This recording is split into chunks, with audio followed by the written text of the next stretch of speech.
Туғандар, мол Даунфуд точкасын аты иштетип аткан байкебиз мен сыяктуу эле Москвада, Россияда эмгектенип жүргөн көп жылдан бери. Андан кийин Кыргызстанга болду, токтоттум деп туруп бул жака келгенден кийин 6 ай ойлонуп, депрессия сыяктуу жүргөндө эмне кылам, эмнени баштасам, кайсы жумушту кылсам депчи. Акыры мынакей ушул Беловодский айылынын так центринен тугандар, центр болгондо дагы мынакей могу Бишкек, Кара-Балта трассасы, Ленина көчөсү, Фрунзе көчөсү деп коелучу. Фрунзе көчөсүнүн кесилишинде момдолгон Даунфуд точкасын акыркы 3 айдан бери ийгиликтүү иштетип келе жатат тугандар.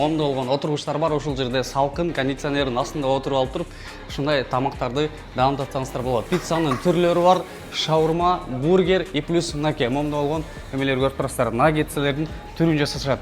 Суусундуктардын түрү албетте бар. Жана бул точка 24кө жети сиздердин кызматыңыздарда тугандай. И ушул жердеги Беловодскийдин ичинде жеткирип берүү кызматтары бекер. Андан сырткары Садовая, Александровка жана башка айылдарга болсо, ичине кошумча акчага жеткирип беришет.